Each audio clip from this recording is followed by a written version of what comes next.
রহমতুল্লাহ। আমি আমার স্বামীকে অনেক সময় রাগ দেখাই ওর ভুলের জন্য, কিন্তু অন্তরে রাগ রাখি না। আমি কি আমার স্বামীর হক নষ্ট করছি?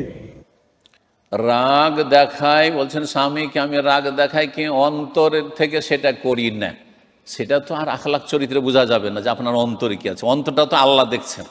হ্যাঁ, অন্তরের হিসাবটা আল্লাহ নেবেন ভালো মন্দের, কিন্তু স্বামী বাহ্যিক হিসাবটা নেবেন যে আমার সাথে দুর্ব্যবহার করছে, তাই না, ভাষা খারাপ করছে। সুতরাং যথাসাধ্য ঠান্ডা থাকবেন। সবরের উত্তম পরিণাম রয়েছে দুনিয়া আখিরাতে। ইন্নী জাযাইতুহুমুল ইয়াওমা বিমা সাবারু আন্নাহুমুল ফায়েজুন, তারাই হচ্ছে সফল। যারা ধৈর্য ধারণ করে তারা দুনিয়াতেও সফল আর আখিরাতেও সফল। ধৈর্য ধারণ করলে আজকাল রাস্তাঘাটে মারামারি হইতো না, এই মার্ডার হইতো না, খুন হইতো না। সামান্য কিছু একটা বিষয় নিয়ে কথা কাটাকাটি করে দিল, মেরে দিল। হ্যাঁ, হচ্ছে এগুলো। তো ধৈর্য ধরবেন।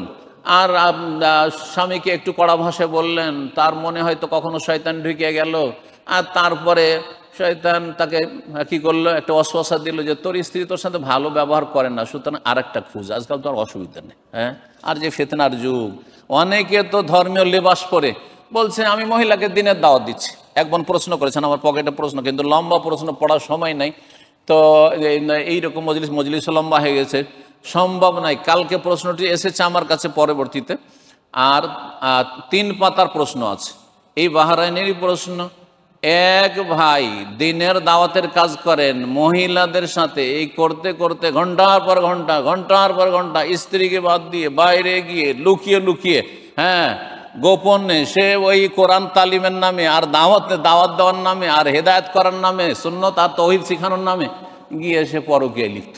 আল্লাহ হেদায়েত দান করে, আল্লাহ হেদায়েত করেন। নারী ফিতনা বড় ফিতনা। নারী ফিতনাতে সবচেয়ে বেশি মানুষ নিমজ্জিত।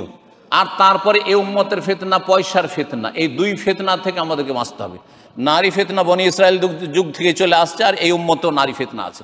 নারী ফিতনা অনেক বাহ্যিক ধার্মিকরাই ফিতনাতে নিমজ্জিত। সুতরাং ধর্মের নামে আপনি দিন শিখাবো, নারীকে কেন দিন শিখাবেন? আপনি দিন শিখাবেন, আপনি অমুসলিমদেরকেও দিন শেখান। দিন শেখাবেন, মুসলিম সমাজে অনেক পুরুষ আছে, পুরুষদেরকে শেখান। আর নারীদেরকে দিন শিখায় তো আপনার স্ত্রীকে লাগিয়ে দেন। কেন আপনি যাচ্ছেন ফিতনার জায়গাতে? আল্লাহ হিদায়াত দান করুন। জি, কার উপরে জুলুম করবেন না। জি।